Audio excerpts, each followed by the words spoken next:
de patología de hormona. En emergencia van a encontrar siempre residentes, internos, asistentes de cirugía general.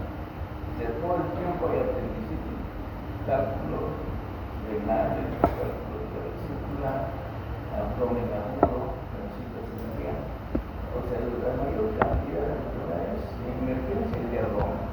Entonces el abdomen tienen que conocerlo porque van a ser como internos, van a ir a la emergencia, como residentes van a ser guardia en emergencia y todo el tiempo van a ir, aún haciendo alguna especialidad diferente que no.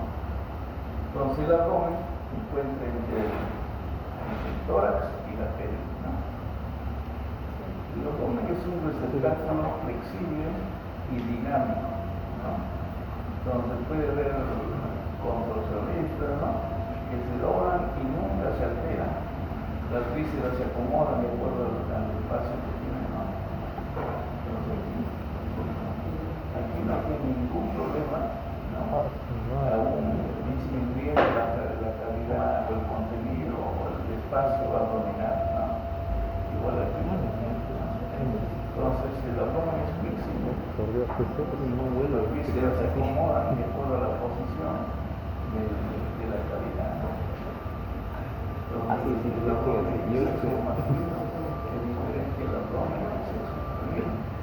pero esto puede cambiar, ¿no? Durante el embarazo o durante la obesidad.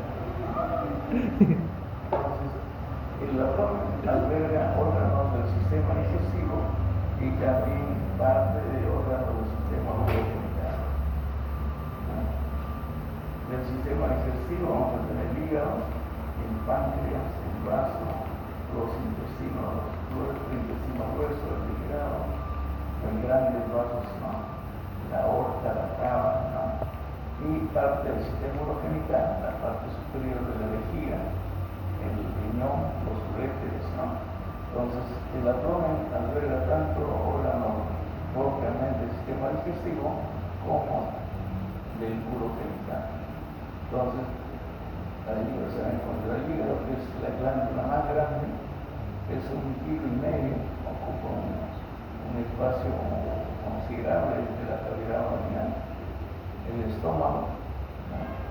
El duodeno, el páncreas, el vaso, ¿no? El intestino delgado. Tenemos de 6 a 7 metros de intestino delgado dentro de la cavidad abdominal. Imagina 7 metros de intestino, ¿no? El colon, y esos son vísceras abdominales. Y vísceras urorenales, ¿no? El sistema renal, tenemos los riñones, la pelvis, el uréter, ¿no? Los dos riñones están en la glándula renales abdominal. Entonces, ahora, ¿cuáles son los elementos que contienen a estas vísceras, ¿no? Los elementos de contención, ¿no? ¿Quiénes los soportan, ¿no? Es el diafragma. El diafragma en la parte inferior son los músculos de la pelvis.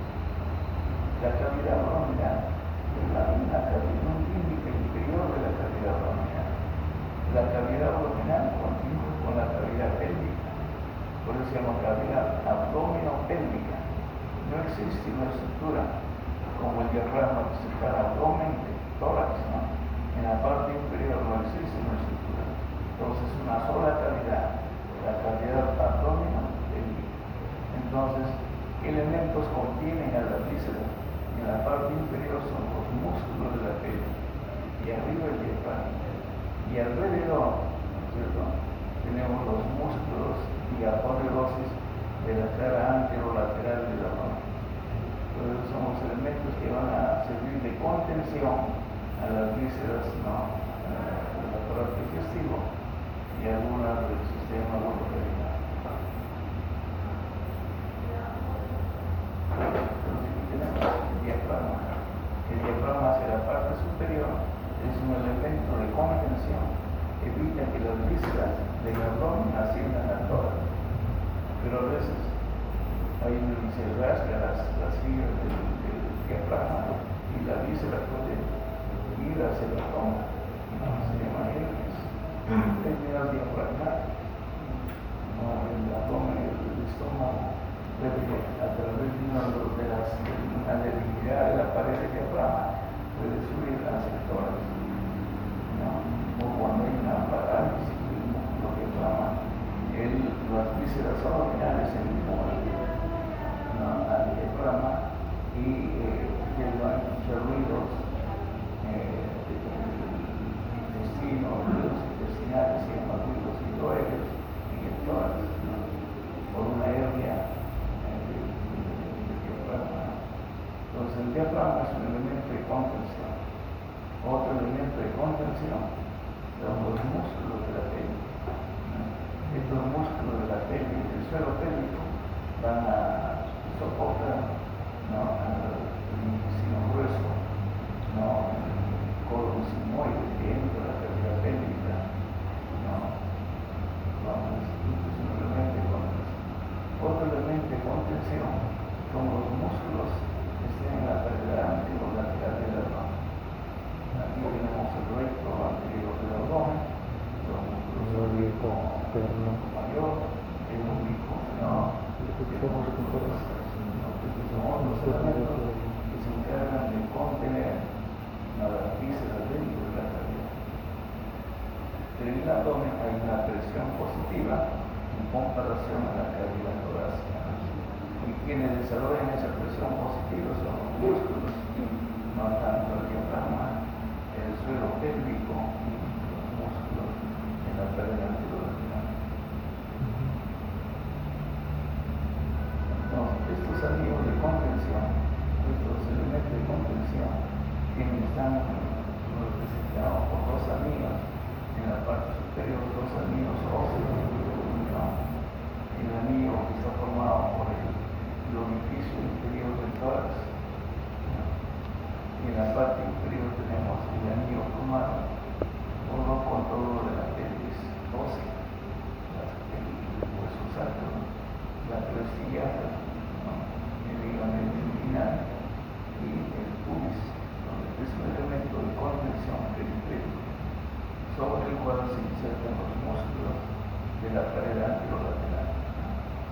Entonces los elementos de contención están suspendidos en dos anillos fibrosos, un anillo fibroso superior y un anillo fibroso inferior,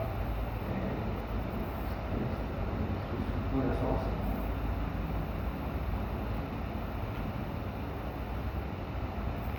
¿Cuál es la función de los músculos de la pared abdominal?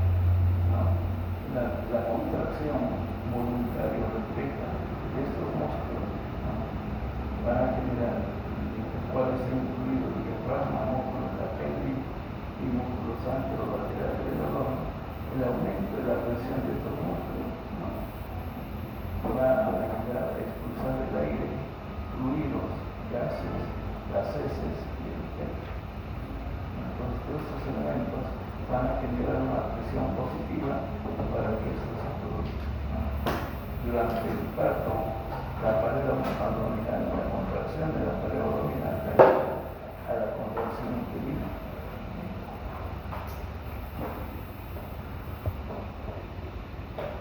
Entonces la cavidad abdominal, ¿no? Es parte de la cavidad abdominal. La cavidad abdominal es esto, ¿no? Arriba tenemos el diafragma y lateralmente los músculos de la pared anterolateral. Pero no existe un elemento anatómico, ¿no?, que separa cavidad abdominal y cavidad pélvica. Por eso todo esto se considera como una sola cavidad, llamada la cavidad abdominopélvica. Entonces, por eso señalamos que los elementos de contención hacia arriba es el diafragma y abajo es el diafragma pélvico o suelo de la pelvis, y anterolateralmente los músculos y aponeurosis que componen la pared.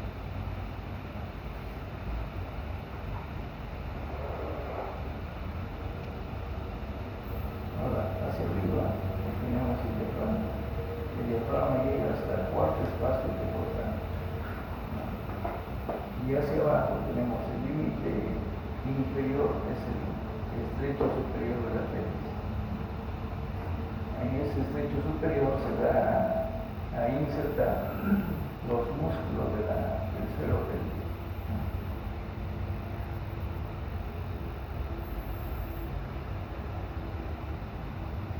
Vamos a ver la topografía de la pared abdominal. Se divide en 9 cuadrantes. Estos 9 cuadrantes están delimitados por 2 líneas paralelas verticales y 2 líneas paralelas horizontales. Para trazar esta línea, se coge la línea media axilar arriba, pero media clavicular. Se coge la clavícula, se busca el punto medio y aquí el ligamento inguinal, también se busca el punto medio del ligamento inguinal y se unen estos 2 puntos a través de la línea. Entonces arriba, línea clavicular media, punto medio de la clavícula, aquí abajo, el punto medio del ligamento inguinal. Entonces se unen, de esa forma tenemos las 2 líneas verticales. Las líneas horizontales se trazan buscando en la parte más baja de la parrilla costal, en la 10ª costilla, y a ese nivel se traza una línea, es decir, el borde costal delimitado por la costilla número 10. En la parte inferior se coge la parte más elevada de la cresta ilíaca, y se traza una línea horizontal en el punto más elevado de la cresta ilíaca. De esta forma tenemos 9 cuadrantes. ¿Cuál es la finalidad de dividir en cuadrantes la pared anterior y lateral del órgano? La pared anterolateral. El objetivo es proyectar las vísceras de la profundidad a estos cuadrantes. Entonces en cada cuadrante se va a proyectar la víscera hacia el cuadrante correspondiente. Entonces aquí tenemos la parte central donde está el ombligo, digamos el mesogástrico o región umbilical, porque es el ombligo, ese es el mesogástrico. Hacia arriba está el epigástrico, en este cuadrante. Por encima del mesogástrico el epigástrico. Por debajo el hipogástrico. Entonces el paciente tiene una epigastralgia, que significa una epigastralgia, un dolor nervioso. Generalmente el paciente que tiene una úlcera o una gastritis y una úlcera. Es el mesogástrico y el hipogástrico. Luego vamos a señalar qué vísceras se proyectan en cada uno de estos cuadrantes. En el lado derecho tenemos el hipocondrio derecho, en el lado izquierdo el hipocondrio izquierdo. A estos lados le llaman blanco o vacío, derecho, blanco, vacío, izquierdo. Y en la parte inferior, en la parte lateral, tenemos voz ilíaca derecha, voz ilíaca izquierda. Ahora, ¿qué víscera se proyecta al hipocondrio derecho? Aquí donde se va a encontrar el hígado. Pero el hígado abarca el hipocondrio derecho, el epigastrio y parte del hipocondrio izquierdo. El hígado se ubica en toda esa zona. ¿Qué más encontramos en el hipocondrio derecho? En la vesícula biliar, o sea, hígado y vesícula biliar. Si un paciente viene con un dolor en el hipocondrio, pueden sospechar de un problema hepático, una hepatitis. Posible con hepatitis hay una inflamación del hígado y el paciente siente un dolor. Puede tener cálculos en la vesícula biliar. El paciente le dice, cada vez que como una palta o mantequilla, empiezo a tener dolor en esta zona. Lo más probable es que sea un cálculo. Entonces el cálculo trata de salir y eso genera dolor. Los del hipocondrio derecho, hígado y vesícula biliar. Es lo más cercano a esta pared. Ahora en la profundidad, cerca de la columna, estaría el riñón, el polo superior del riñón derecho. Lo más cercano es el hígado. Por eso cuando hacen liposucción, los cirujanos trocar debe ir paralelo a la piel. O sea, el tejido celular subcutáneo, ¿no? Para tratar de sacar la grasa. Pero a veces el trocar cambia de dirección y se mete por debajo de la pared costal. Y ahí lesiona el hígado. ¿No? El paciente inicialmente va a tener leve dolor y el dolor se va a ir incrementando. El dolor es un mal signo, ¿no? Y es un dolor continuo. Hay que sospechar rápidamente, en este caso, ¿no? Un sangrado, ¿no? Tomar una ecografía, ¿no?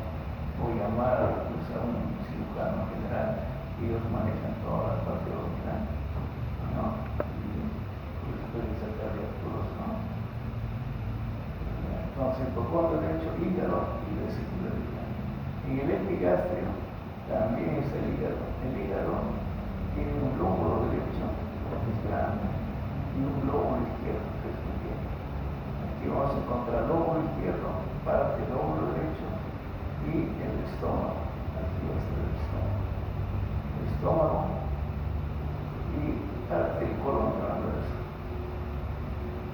Si el paciente viene por un dolor en el epigastrio, no podría ser un problema gástrico o un problema de colon, una gastritis, una úlcera gástrica, ¿no? Entonces, si el paciente está sangrando por la vía oral, es una gastritis, una úlcera torturada, ¿no?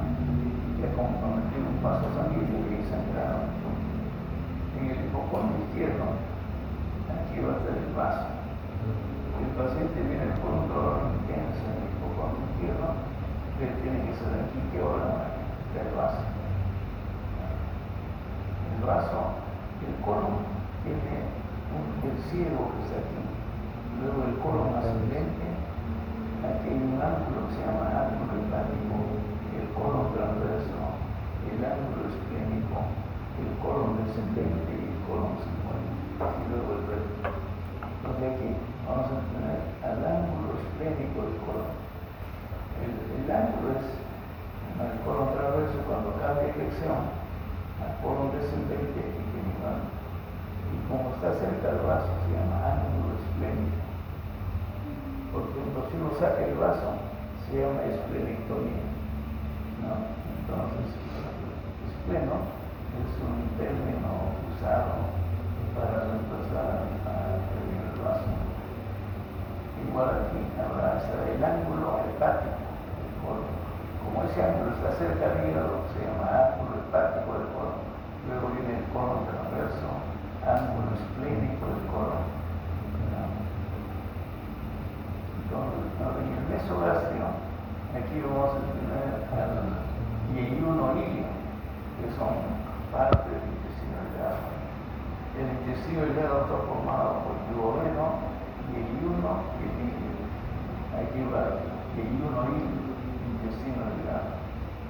Una herida con un objeto punzante, una herida de bala. En esta zona hay perforación del intestino delgado. En los blancos vamos a encontrar el derecho del colon ascendente y el lado izquierdo del colon descendente. Además de eso, la parte inferior del riñón derecho aquí, la parte inferior del riñón izquierdo. Entonces, si el paciente viene por un dolor en esta zona, aquí hay problemas en el colon descendente, aquí en el colon ascendente. En el hipogastrio, aquí, ¿qué tendríamos primero? Las damas, primero la vejiga o primero el glúteo. ¿Quién está más cerca de la pared? Primero está la vejiga. No, entonces, un paciente que viene con un dolor en esta zona con aumento de volumen, generalmente el sexo masculino tiene una obstrucción de la vía urinaria y la vejiga empieza a dilatarse y eso genera dolor. Un paciente con una prostatitis, ¿no? O un cáncer de próstata no obstruye la vía urinaria, ¿no? Entonces va a incrementar el volumen de orina dentro de la vejiga. Va a haber aumento de volumen en esta zona y dolor intenso, ¿no? Cuando una víscera del Cuando da una lista, cuando se distiende. De una lista hay dolor, genera dolor por distensión. Cuando más, cuando le falta irrigación, cuando hay un coágulo sanguíneo que está obstruyendo la arteria, entonces genera una isquemia, se llama. La isquemia genera dolor. ¿No? Un paciente que tiene un dolor intenso en una zona, le toma una arteriografía y de repente se va a obstruir un vaso, ¿no? Y el tejido que es irrigado por ese vaso entra en isquemia, falta de oxígeno, falta de glucosa y genera dolor. Las vísceras duelen por distensión y por isquemia. Y si el estómago se perfora, ¿qué sustancias saldría del estómago?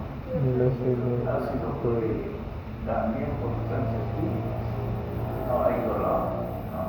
Por eso en la gastritis hay dolor, no, en una úlcera hay dolor. También sustancias químicas como el ácido clorhídrico también genera dolor. Pero si ustedes abren y el paciente está despierto y lo pellizcan, no hay ningún dolor, ¿no? Entonces en el hipogastro encontramos en la parte más anterior la vejiga. Detrás de la vejiga, en el sexo femenino, el útero. Y detrás del útero, en ambos sexos, el recto. De aquí al hipogastro se proyecta vejiga, útero y recto, ¿no? Un dolor en esta zona, hay que pensar en alguna patología de cualquiera de los órganos, ¿no? En la posibilidad acá derecha, ¿no? Aquí en el sexo femenino, ¿qué encontraremos? El ovario y la tuba. El ovario y la tuba. Y la trompa, ¿no? Y en ambos sexos, el apéndice. Entonces, no sé si alguien tiene un apéndice. Generalmente se produce a la edad que tienen ustedes, 20 años, 22 años. Si un paciente viene a la emergencia, si ustedes están en emergencia y ven un paciente que viene cojeando con fascia de dolor, ¿no? Alguien lo trae. ¿Por qué vendrá cojeando un paciente con apendicitis? El apéndice descansa sobre un músculo, sobre el psoas ilíaco. Entonces, como si tuviera un dedo chancado que no lo quieren tocar, el apéndice que está inflamado está descansando sobre el músculo. Y el psoas ilíaco, ¿qué función tiene? Nos permite elevar el músculo para caminar. O sea, cada vez que levanta el músculo para dar un paso, genera un dolor. Y por eso el paciente viene cojeando, ¿no? Se ve un paciente joven cojeando con fascia de dolor en el romáculo y un apéndice. Entonces aquí, apéndice en ambos sexos, en el sexo femenino, ovario y trompa, ¿no? Un ovario, ¿por qué lo verían? Ovario poliquístico. Quistes de ovario. Y es frecuente, ¿no? ¿Qué más? En la trompa, una inflamación, una salpingitis y un embarazo en trompa, ¿no?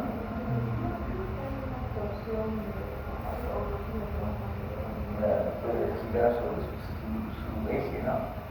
Pero aquí, en el sexo femenino, pensar una apendicitis, que es una paciente joven, o un ovario poliquístico, quístico, o un embarazo en trompa.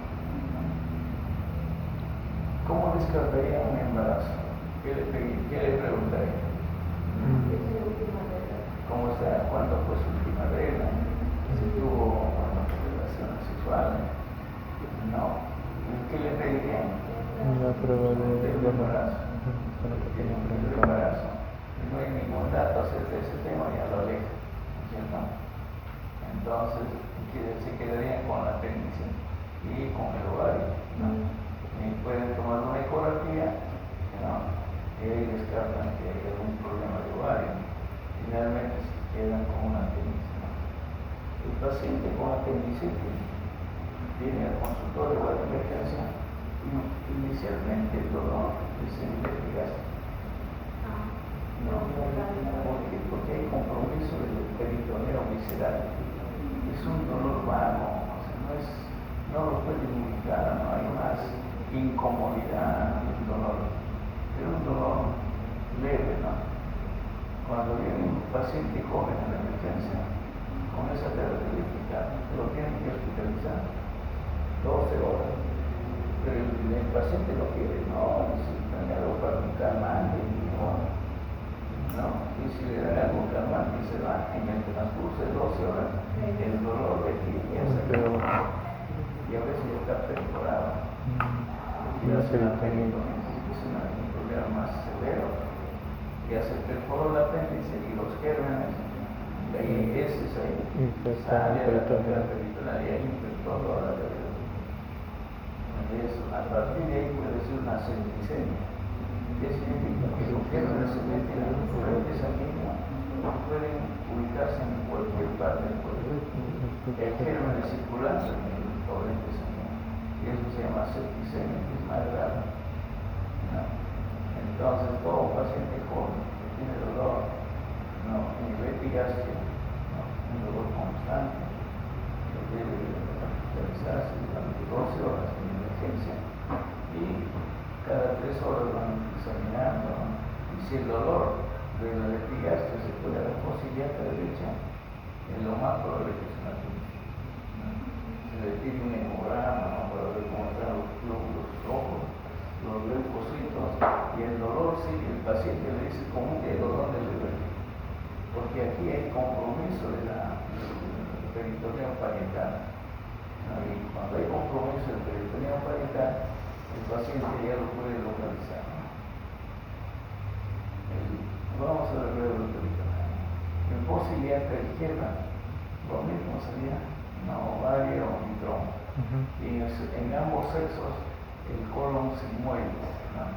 El colon ascendente, aquí luego tenemos el colon transverso, el colon descendente, ¿no? Y luego tenemos el colon sinuoide, el posiliaca izquierda, ¿no? Entonces, la topografía nos ayuda cuando evaluamos algún tipo de patología abdominal, que es frecuente. Todo el tiempo ingresan pacientes en emergencia, ¿no? Con alguna de esas patologías. Entonces aquí están los planos del examen, ¿no? Un plano subcostal por el borde inferior de la costilla número 10, ¿no? El otro plano es intertubercular, es la parte más elevada de la crestillana, es el tubérculo del borde de la crestillana, ¿no? Entonces son las dos líneas horizontales. Las verticales busco el punto medio de la clavícula y aquí el punto medio del ligamento inguinal y trazo de esa forma los cuadrantes, ¿no?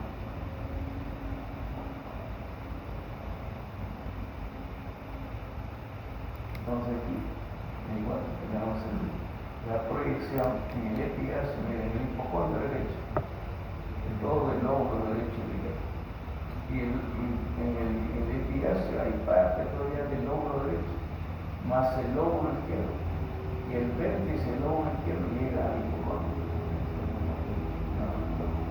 Entonces aquí lo que vamos a encontrar es hígado y vesícula biliar. En el epigastrio, hígado, estómago, ¿no? Que es el colon así, colon. En el hipocondrio, aquí vamos a encontrar el vaso. En el vaso, el hígado es palpable, el hígado se puede palpar, pero por lo menos 2 centímetros por encima, solo ese no es palpable. En cambio el vaso no es palpable, no, es muy profundo, ¿no? Entonces el hipocondrio izquierdo del vaso. Y este es el ángulo esplénico del colon, el ángulo esplénico. Ahora, el ángulo esplénico del colon es más elevado que el ángulo hepático. El ángulo hepático apenas llega al hipocondrio derecho. En cambio aquí el ángulo esplénico sobrepasa este límite. En el mesogastrio, intestino delgado, principalmente yeyuno, ilio y parte del colon de la res. aquí dice, este es el plano, estos puntos están señalando el plano subcostal. Este es el plano subcostal. Por eso el cono transverso está en parte en el epigastrio, este es el plano subcostal, ¿no? Y en parte en el mesogastrio. En el hipogastrio, aquí vamos a encontrar vejiga, útero y el recto. Pero el recto es profundo, está en la parte más posterior. En el hipocondrio, en el plano derecho, colon ascendente. En el plano izquierdo, colon descendente. No, aquí en la fosa ilíaca izquierda, colon sigmoide. No, la trompa, el ovario. En fosa ilíaca derecha, ahí vamos a encontrar el apéndice. El apéndice sale del ciego, este es el ciego. No, de la carne interna del ciego se origina el apéndice. Aquí el ciego, apéndice, ovario y trompa. Entonces, cada vez que examinen un abdomen, ustedes mentalmente trazan la línea, ¿no? Y en base a eso van examinando. Primero observan, luego colocan el microscopio, ¿no? Para ver si hay ruidos, se llama ruidos introaéreos, ¿no? Todo el tiempo hay ruidos en el abdomen, ¿no? Así están durmiendo, hay ruido. Con el microscopio se hace evidente. ¿Qué pasa si no hay ruido? No hay ningún ruido, hay un silencio total. Eso es una obstrucción intestinal. Cuando se obstruye el intestino, hay un silencio, ¿no? Se llama ilioparalítico. No hay, el cirujano busca ruido en todo cuadrante y no hay ruido, ¿no? Entonces están desarrollándose una obstrucción. Puede ser en el intestino, el grueso, el intestino delgado, ¿no?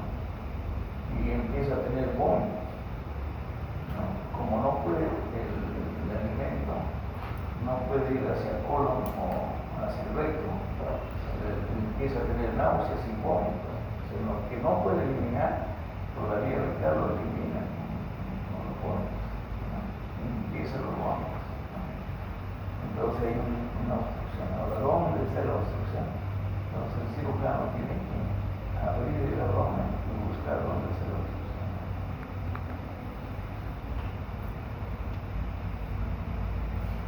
¿Cuál es la utilidad de hacer la topografía, ¿no?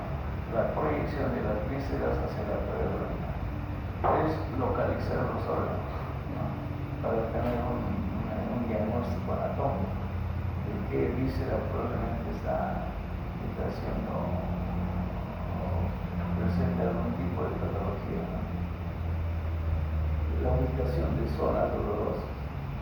Por ejemplo, cuando hay un cálculo en la vesícula, no, se traza una línea, por aquí tenemos vamos a ver el reborde costal es este. Entonces, hay un punto doloroso, se llama punto doloroso de Murphy.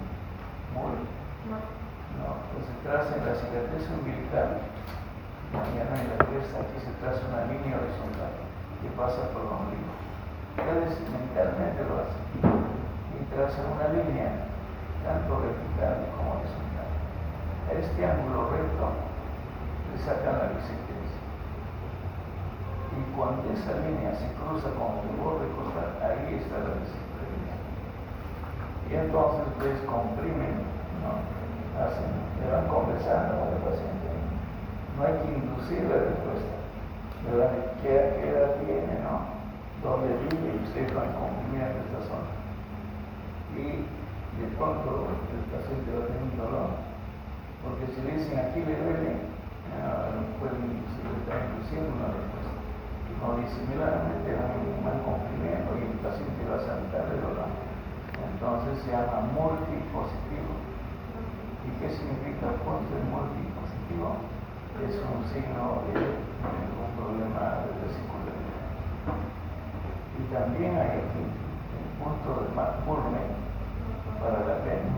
Ustedes trazan aquí tenemos la espina ilíaca anterosuperior, la cicatriz umbilical, lo dividen en 3 tercios, entre el tercio medio y el distal. ahí está el punto de McBurney, ¿no? Si ustedes comprimen y el dolor es intenso, lo más probable es que sea una apendicitis. Entonces hay puntos dolorosos para cada víscera. Entonces, por ejemplo, aquí hay otro, trazan una línea por la cicatriz umbilical y aquí se ve el borde de este músculo recto. Este es un borde lateral. Entonces, trazan una línea horizontal a ese nivel y la intersección con el borde lateral de ese músculo. Comprime, hay dolor, probablemente sea un problema del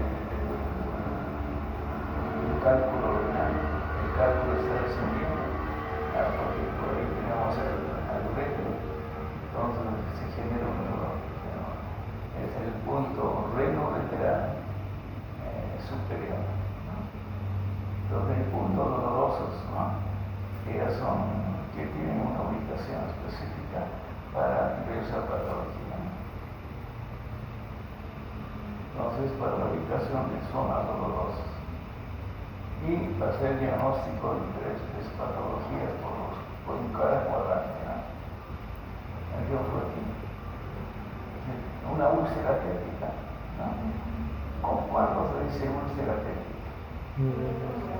Cuando uno no sabe si es en el estómago o en el duodeno, ¿no es cierto? Si no sabe, porque clínicamente examinándolo puede ser que esté en el estómago o en el duodeno, donde le colocan ingresos con endoscopio, ¿no? Hay que hacer una endoscopía y ubicar la úlcera. Si está en el estómago, ya se pone úlcera gástrica. Si está en el duodeno, úlcera duodenal.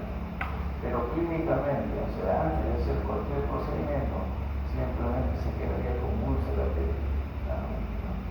Solo ya cuando hacen endoscopía y vean dónde está la úlcera, y ahí cambia, ¿no? Una esofagitis, cuando hay dolor en el estómago. No sé si han tenido un dolor por detrás del esternón. Cuando hay el ácido clorhídrico desde el estómago, hace un reflujo del estómago, ¿no? Y el dolor es intenso detrás del esternón, ¿no? Se llama reflujo. Y el reflujo, la mucosa del esófago no está preparado para la acidez y el dolor es intenso. Y a veces el ácido va hasta la nariz y empieza la tos. Dentro de la nariz y el ácido, ¿no? Entonces, aquí un dolor en esta zona puede ser por el flujo gástrico, el flujo del ácido clorhídrico, ¿no? Una pancreatitis, el páncreas también se proyecta a este nivel. Pero el dolor de la pancreatitis es como un cinturón, comienza acá y va hacia la parte posterior, ¿no? Un cáncer gástrico, un dolor intenso en esta zona. En la parte del mesogástrico, una adenitis, un ganglio inflamada del intestino o del mesenterio, no un divertículo de nervio, una apendicitis en su etapa temprana, el dolor del paciente. Cuando ustedes tienen dolor, ¿ustedes qué hacen? ¿Con un dedo dicen dónde le duele?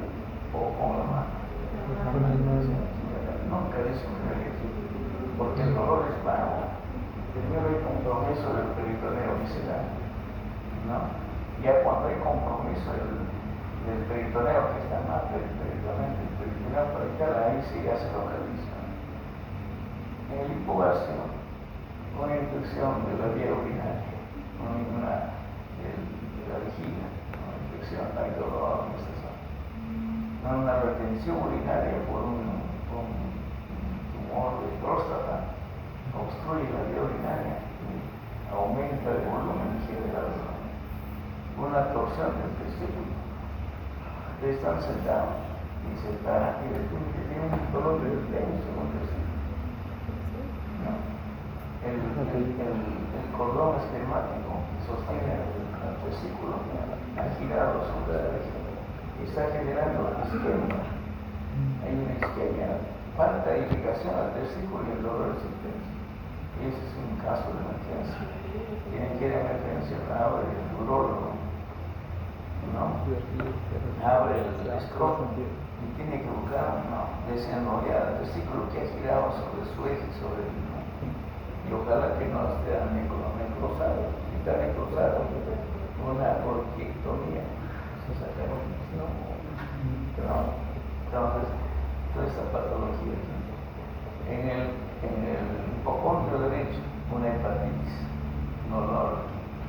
¿Qué más? Cálculos en la vesícula biliar, una inflamación de las vías biliares intrahepáticas o extrahepáticas.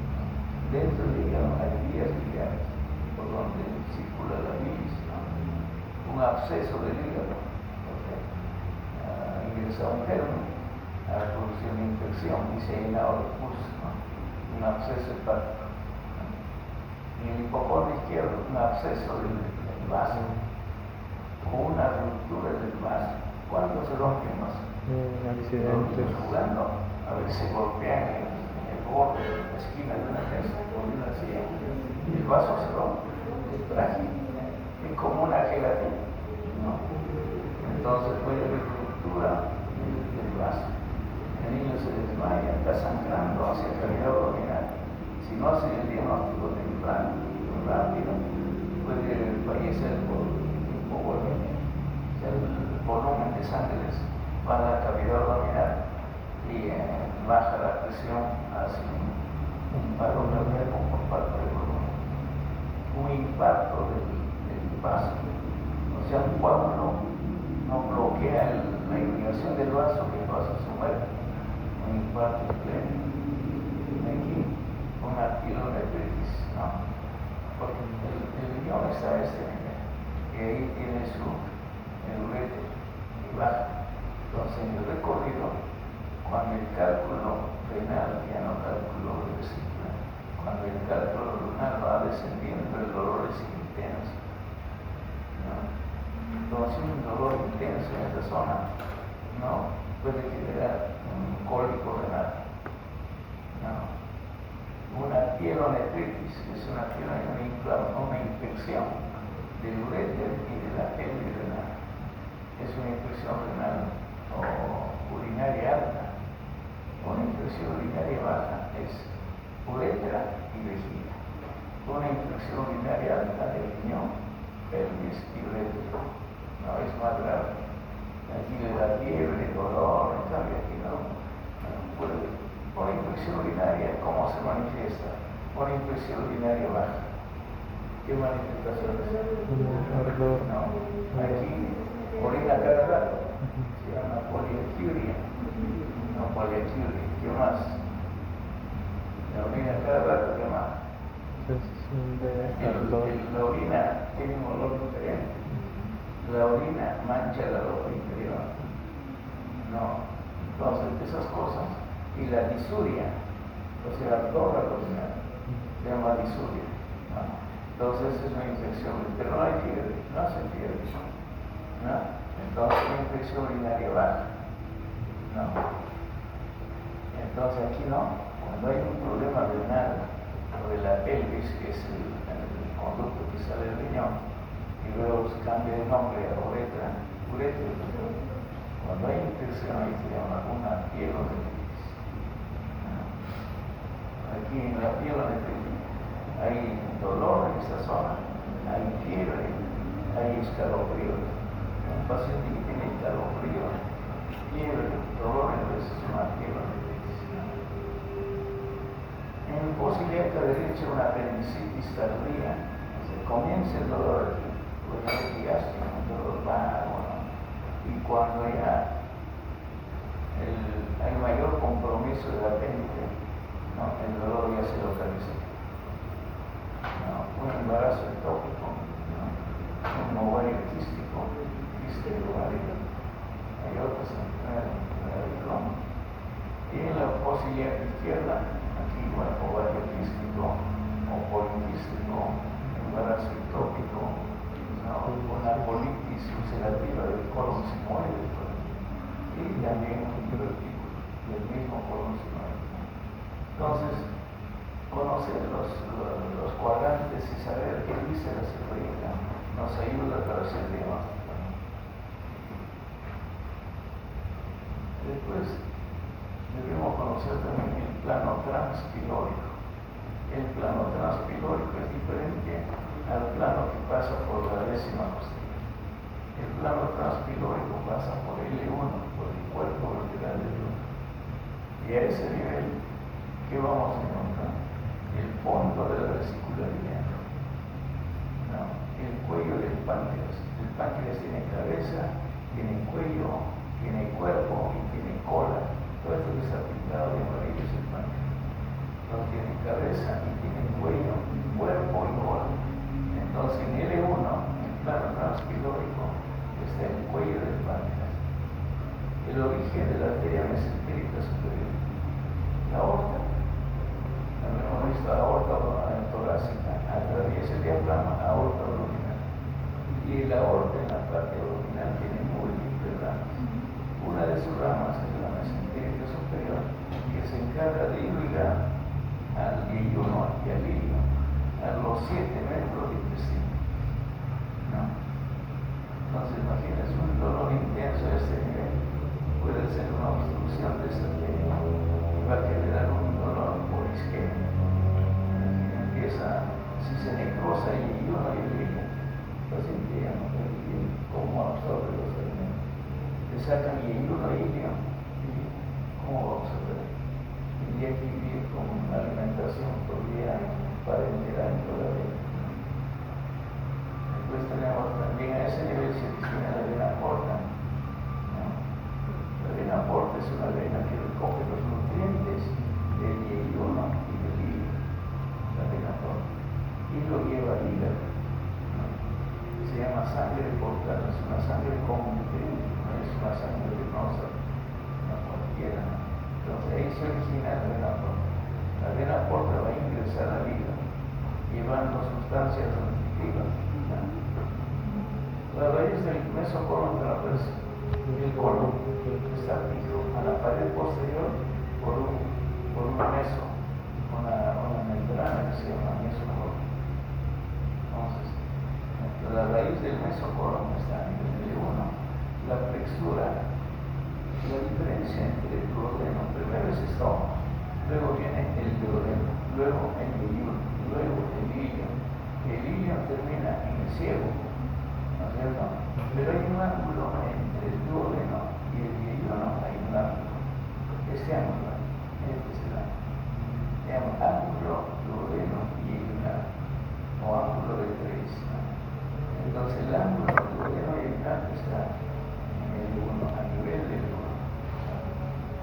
Y los iliorenales, ¿qué es el ilio? Es el lugar por donde ingresan los vasos sanguíneos al riñón, o sale la riñón. Ingresa la arteria, sale la vena, es la zona de la periférica del riñón por donde sale el pedículo renal. El ilio es el área, la superficie. Entonces, pero en otros libros lo dividen en 4 cuadrantes. Esa es otra forma de hacer la topografía, ¿no? Entonces pasa un plano imaginario entre el L3 y el 4 y un plano imaginario que pasa en la línea media. Entonces aquí el cuadrante superior derecho, izquierdo, cuadrante inferior derecho. Entonces aquí distribuyen las vísceras. Entonces la pared abdominal se divide en pared anterior, la parte que está hacia adelante, las paredes laterales y la pared posterior. Pero cuando hablamos de pared abdominal, más nos dedicamos a la pared anterolateral. La pared posterior está hacia el dorso, hacia la región dorsal. Cuando proyectamos las vísceras, proyectamos hacia la pared anterolateral. Entonces aquí, este dibujo de Moore lo dividen en una pared posterior, que es todo esto, ¿no? Una pared anterior y la pared lateral. Entonces se une la pared anterior con la pared lateral, la pared anterolateral. Entonces cuando examinamos, buscamos los puntos dolorosos, ¿no? Estudiamos la pared anterolateral o usamos la pared anterolateral.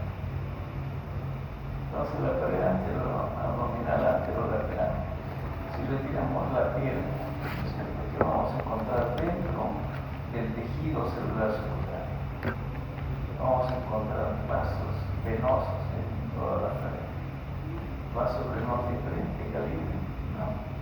Que nacen en la vena femoral, ¿no? Y se comunican con la vena axilar a través de una red venosa. Si hay alguna obstrucción, porque la vena femoral, ¿con qué continúa la vena femoral? Continúa con la vena ilíaca externa, y la ilíaca externa se une con la vena ilíaca interna y forma la vena ilíaca común, se une con la otra vena ilíaca común para formar la vena cava. Pasa si una obstrucción en la cava y la sangre no puede ir, y la sangre retrocede y busca estas anastomosis para drenar en la axilar, pero la axilar continúa con la subclavia y luego con el tronco venoso retrocefálico, y la sangre ingresa a través de la cava superior que entra al corazón. Entonces es un bypass, ¿no?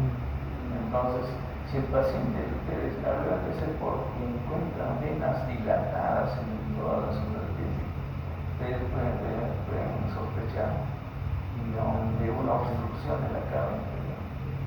Entonces, como no puede subir por ahí, busca anastomosis venosas, pero en venas que no tienen un buen calibre, pero con la presión empiezan a dilatarse estas venas y lo pueden ver a través de la piel. Entonces existen venas, una red venosa a nivel dentro del tejido celular subcutáneo que comunica la vena femoral con la vena axilar. Así como tenemos venas superficiales, también tenemos vasos linfáticos, que es menos visible. En la anatomía cadavérica vemos pocos vasos linfáticos. Algunos generalmente ve los más grandes, el conducto torácico, que es un tronco principal, ¿no? O la gran vena linfática en el otro lado. Pero los vasos, estos vasos pequeños, no existen, ¿no? Estos vasos linfáticos están asociados con los ganglios linfáticos axilares y binarios, ¿no? Entonces hay tumores malignos, ¿no? Puede ser un melanoma en el pie, un tumor maligno de la piel que da metástasis al ganglio linfático, ¿no? Y puede seguir esta vía linfática y comprometer otro grupo de los axilares, porque aquí hay anastomosis, ¿no?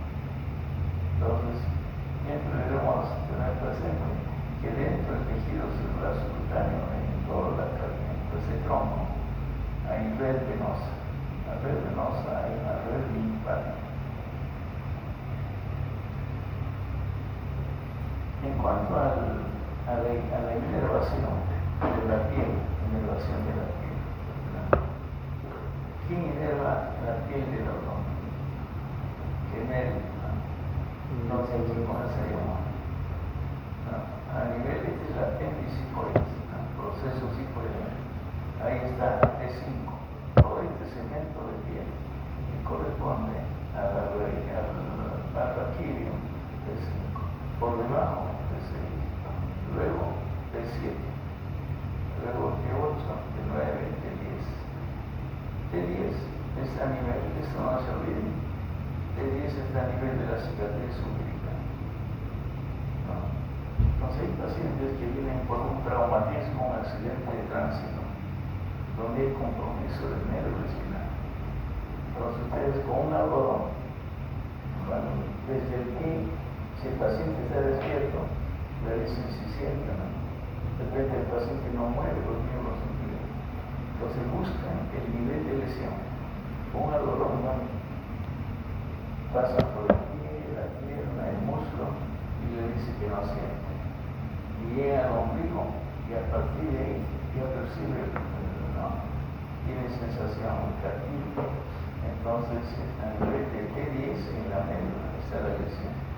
O puede estar por encima, pero ya tiene un lugar de referencia. La cicatriz umbilical de T10 está por debajo de 11. más hacia abajo T2. ¿No? Entonces esto les ayuda para identificar el nivel de lesión de la médula espinal cuando hay traumatismos vértebro-medulares, ¿no? Entonces, ahora, ¿quién inerva la piel que está por debajo del T2? Aquí es el nivel hipogástrico y el inguinal, ¿no? Estas son ramas del plexo lumbar. Por debajo del T2 el hipogástrico y más hacia abajo el inguinal. Eso es L1. ¿No? Entonces, la inervación de la pared anterolateral comienza en T6, algunos T6, menciona T6 hasta T2, T6 hasta T2, más el medio hipogástrico, más hacia abajo, cerca del pubis, el inguinal. Entonces, el territorio cutáneo de elevación sensitiva de esta pared anterolar.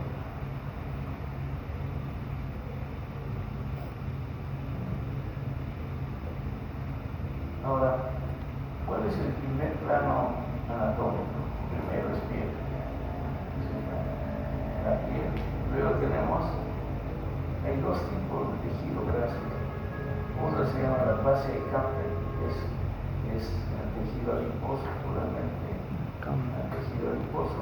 Y en la profundidad hay otra fascia, que es base del tejido celular subcutáneo. Se llama la fascia de Scarpa, que es más membrana que el tejido adiposo.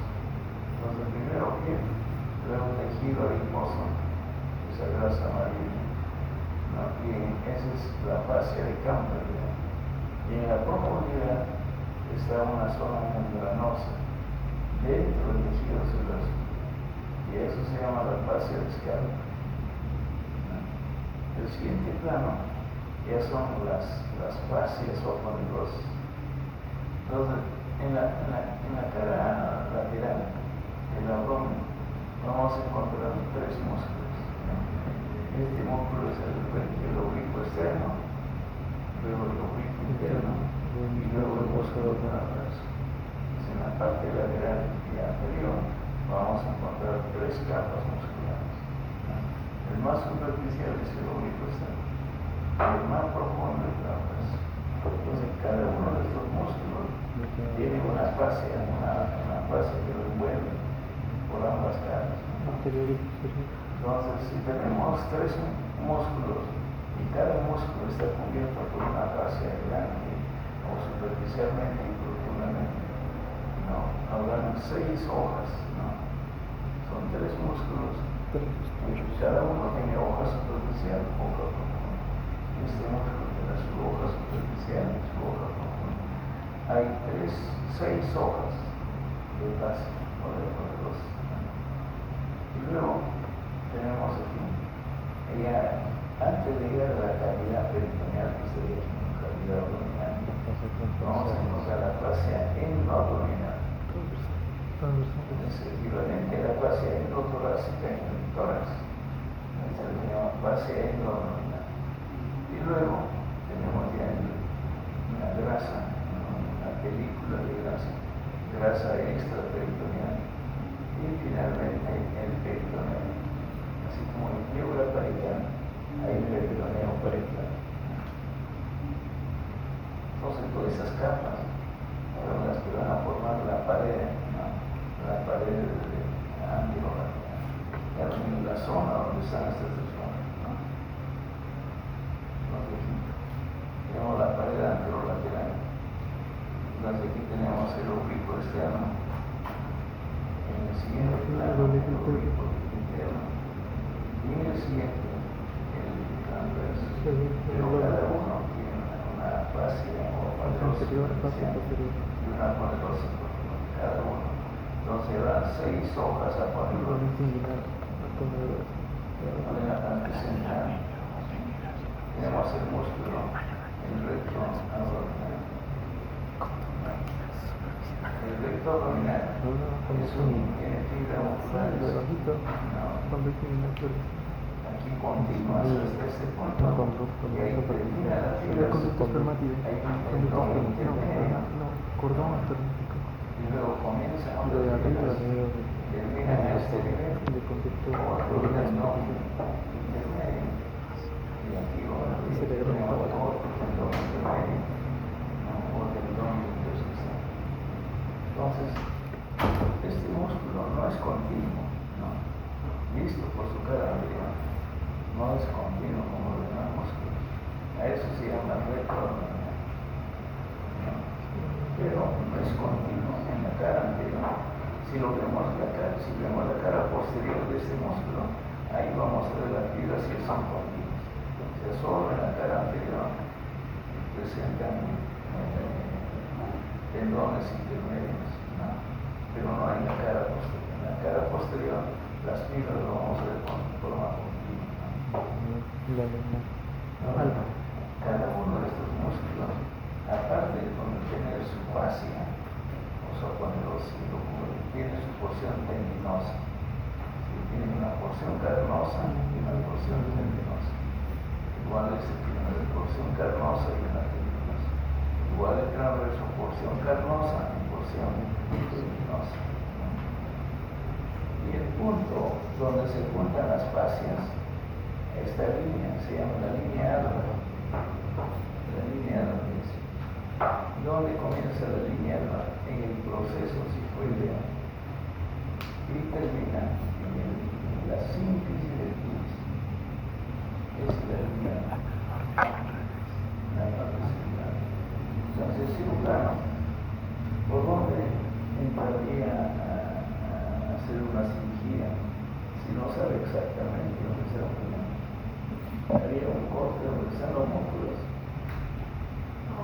no, en la línea no hay músculo, y los vasos no llegan, vasos muy pequeños a la línea, los vasos grandes hay otros vasos en la periferia, y a medida que van viendo hacia la línea media se van ramificando al final algunos.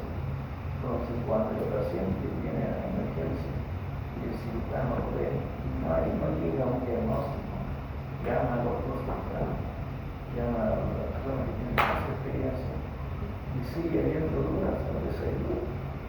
El paciente se está grabando, entonces el cirujano de la apéndice puede evitar la similitud y un solo corte se lo puede formar la zona. De repente el paciente está sangrando, ¿no?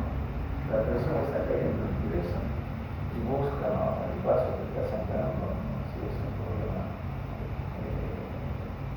una hemorragia pulmonar blanca o una herida de blanca, ¿no? Entonces hace el corte y hace dentro del cardiólogo. Inmediatamente busca, investiga, lava, pide agua, y va explorando región por región hasta encontrar el problema.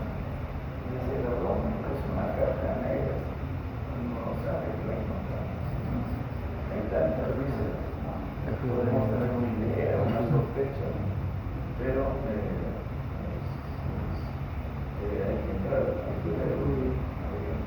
Entonces la mayoría de incisiones es en la línea, porque hay grandes vasos y para suturar sobre la línea, claro, la piel, ¿no? La piel, muscular, pero si ingresa por la parte lateral, el músculo va a sangrar, tiene que cortar plano por plano, ¿no? Entonces es más complicado. Si vemos por detrás a la pared,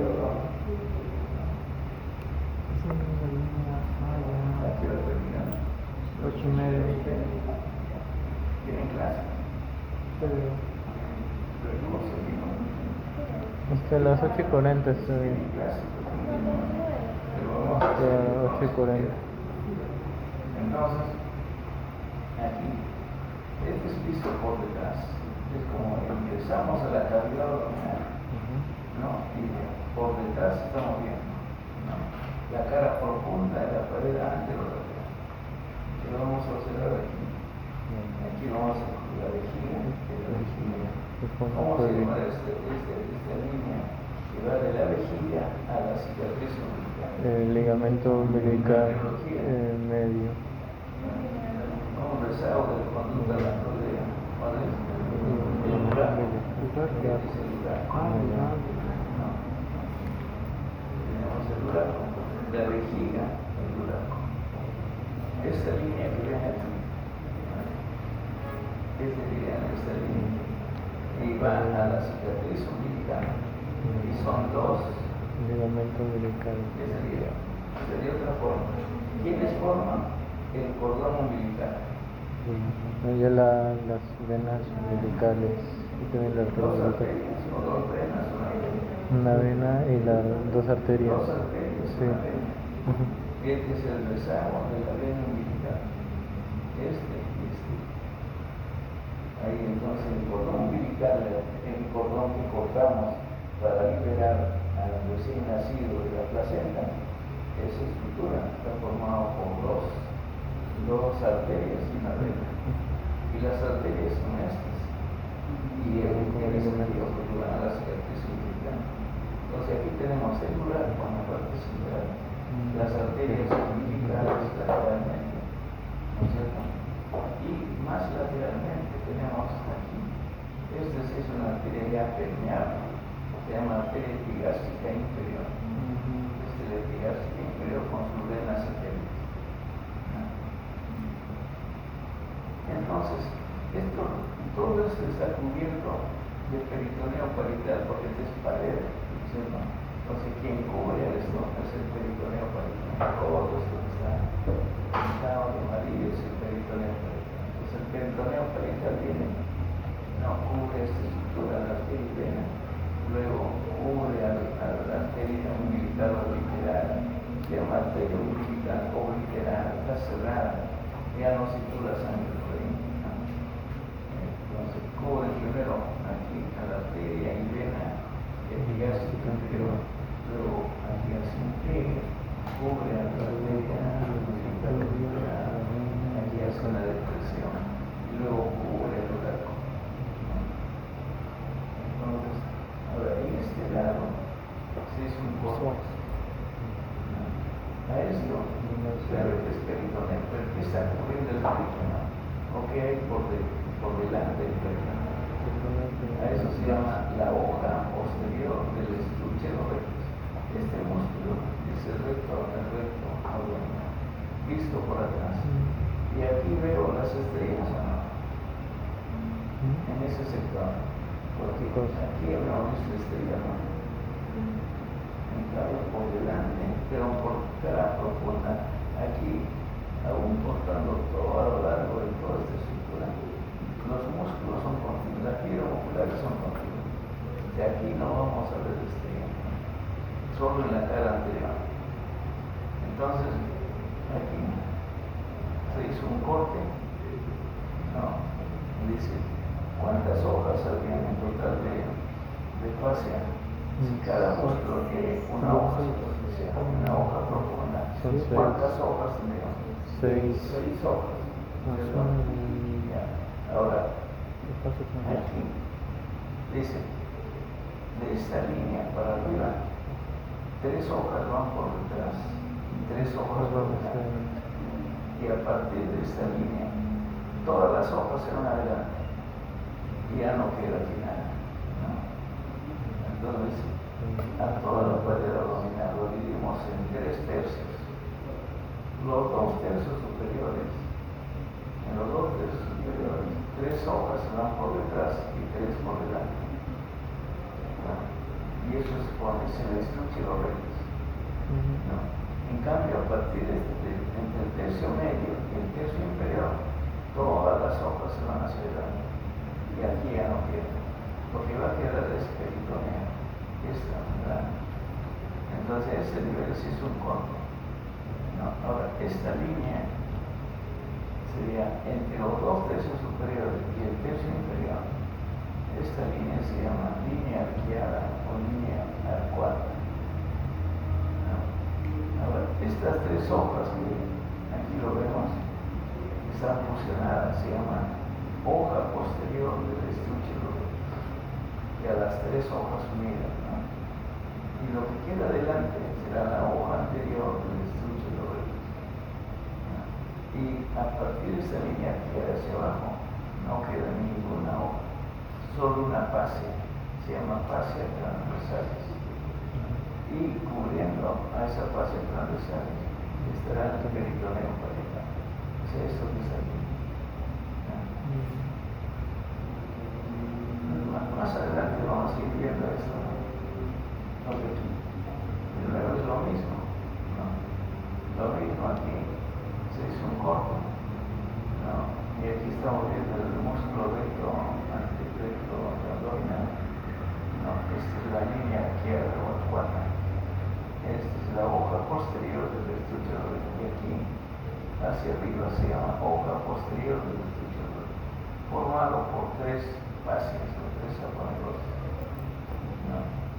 Ahora cubriendo el estuche, a la hoja posterior del estuche, de la fascia transversal, esto que está cortado, que es una lámina transparente, ¿no? Y cubriendo la fascia transversal está el peritoneo.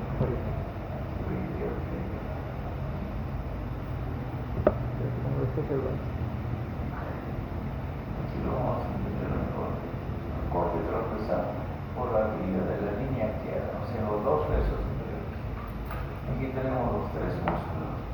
Cada músculo tiene una hoja superficial, una profunda. En total tenemos 6 fascias, 6 hojas. Entonces, el oblicuo externo, sus dos hojas se van por delante del recto abdominal. El oblicuo interno, su hoja superficial va por delante y su hoja profunda por detrás. El diente adverso, sus dos hojas van por detrás. O sea, 3 hojas adelante y 3 hojas atrás. Estas 3 hojas fusionadas, unidas, se llama hoja anterior del estuche de los rectos. Y estas 3 hojas que están por detrás es la hoja posterior del estuche de los rectos. Ahora, por detrás de esta fascia, de estos músculos, está la fascia transversalis, esta línea, se llama fascia transversalis. Y detrás estará la grasa preperitoneal. Y en la profundidad estará el peritoneal. Todo esto es el peritoneal. Y esta cavidad se llama gran cavidad peritoneal. Entonces el cirujano, cuando quiere hacer un corte, no va a venir por aquí. Tiene que ver por donde hay menos sangrado, y es en la línea media. Un corte a este nivel, aquí no coge ningún músculo, y en la línea media llegan pocos vasos, y son de poco calibre, que el sangrado es el mínimo. Esto sucede en los 2 tercios superiores, ¿no? Por encima de la línea axial. Aquí. Esto es por debajo de la línea axial. Es decir, todas las hojas se van por delante. Ninguna hoja queda por detrás. Solo queda la fascia transversal, la grasa preperitoneal y el peritoneal. ¿No? Este sería un corte en el tercio inferior o por debajo de la línea axial. Es lo mismo.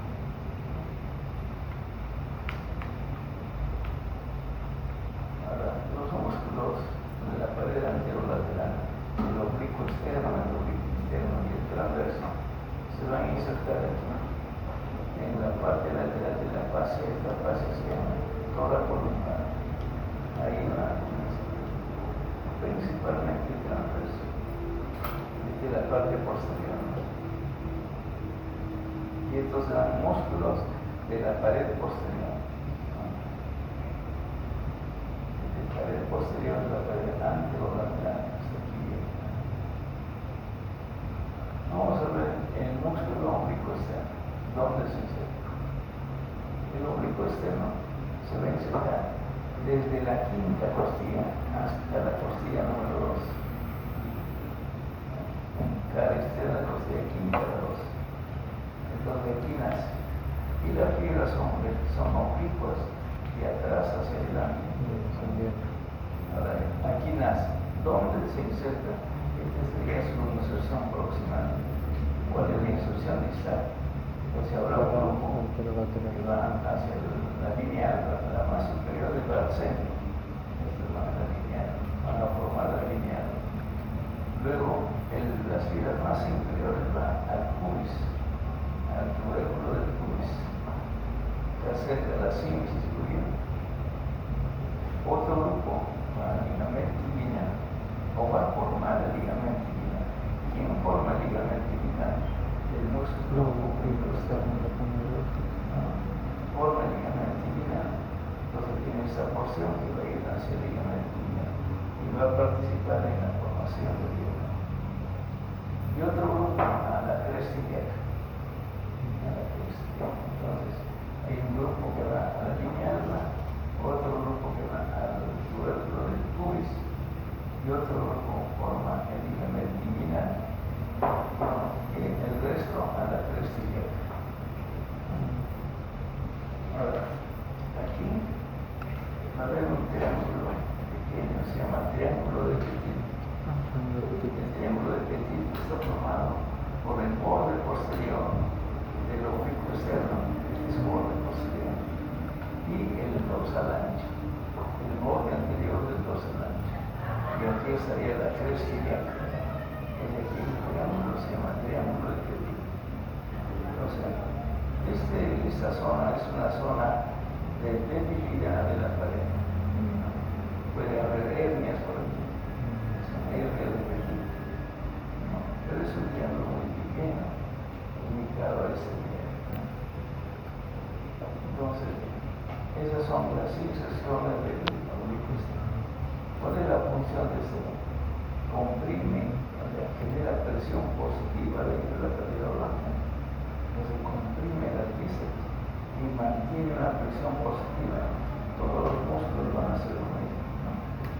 También nos ayuda a flexionar el tronco, y luego el tronco hacia adelante. También hace rotar el tronco, movimiento de rotación.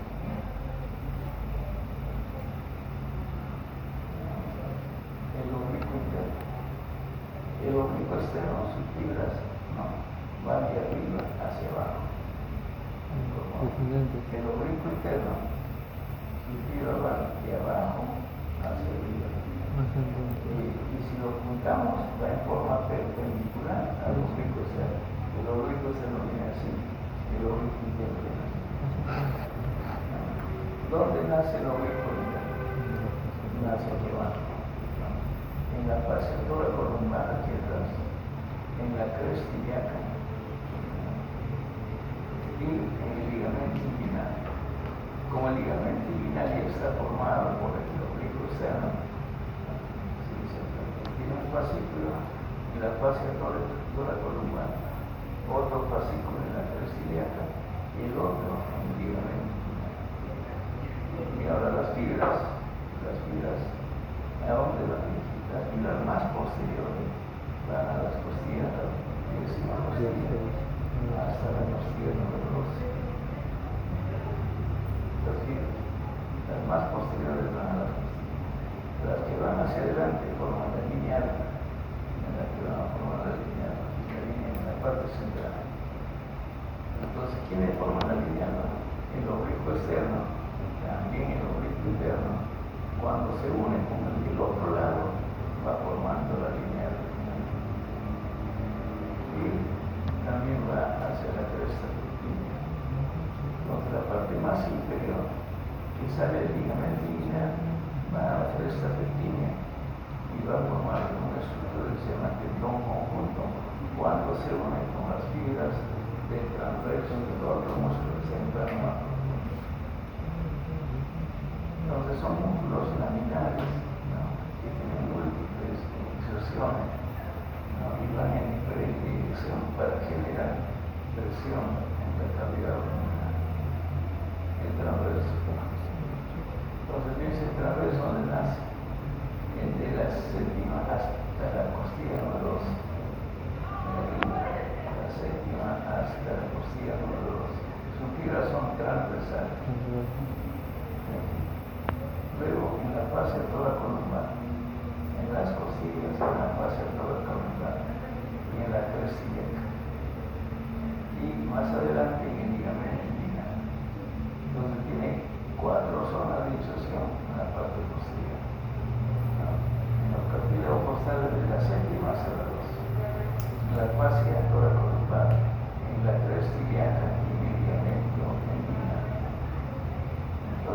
arterias van a ir a formar en la línea alta, van hacia la línea alta. Ahora, esta línea que está entre la porción carnosa y la porción tendinosa, esta línea del transverso, solo del transverso, a esa línea se llama la línea semilunar de Spiegel. ¿Qué es la línea semilunar de Spiegel? Es la zona donde termina la porción carnosa del transverso y comienza la porción tendinosa. A esta línea se llama línea semilunar de Spiegel. Por ahí hay vasos que salen a nivel de esta línea y puede salir partes de una víscera que se llama hernia de Spiegel. Cuando es el orificio pequeño por la presión alta en la cavidad abdominal puede infiltrar una parte del intestino delgado y formar una hernia de Spiegel. Entonces, esa es la función que nos comprime y sostiene las vísceras abdominales, manteniendo una presión positiva dentro de la cavidad abdominal.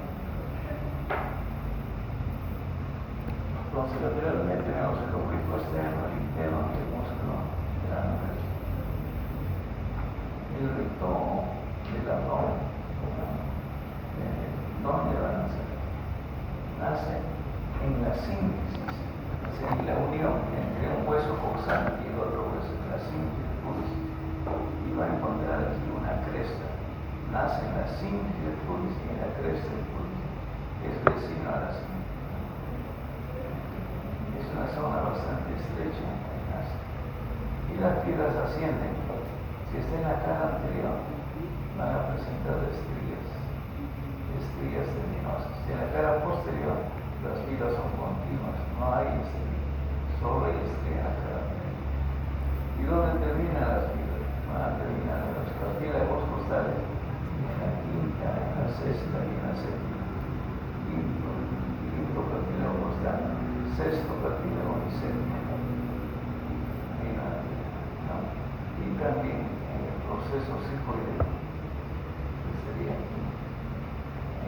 quinta costilla, sexta, séptima, más el proceso psicoideo. Son músculos que antes se llamaban recto anterior mayor del abdomen, ahora se llama recto del abdomen. ¿Qué hace si que la parte anterior se contrae? Nos permite flexionar el tronco, mandibular hacia adelante. Genera presión positiva para mantener las vísceras intraabdominales en su lugar. Estabiliza y controla la inclinación de la cabeza. Ahora el fémur aquí se ha retirado al recto anterior, al recto abdominal séptimo, al recto femoral. Y aquí también está cortado. O sea, lo que estamos viendo atrás es la hoja posterior del título. Este es el arco de Douglas. Línea arqueada o arco de Douglas. Y fíjense, para ver estos vasos sanguíneos se ha tenido que retirar al recto abdominal. Porque estos vasos están anastomosando en la cara posterior del músculo. Entonces, un corte aquí. Ahí vemos quién es el anastomosa. Se va a anastomosar la epigástrica interior con la epigástrica superior. Hay una anastomosis. ¿De dónde viene la epigástrica superior? De la arteria torácica interna. La mamaria viene de la subclavícula. Entonces, en torno a la ¿De cotilización, dónde viene la epigástrica interior? De la ilíaca externa. el epicótico.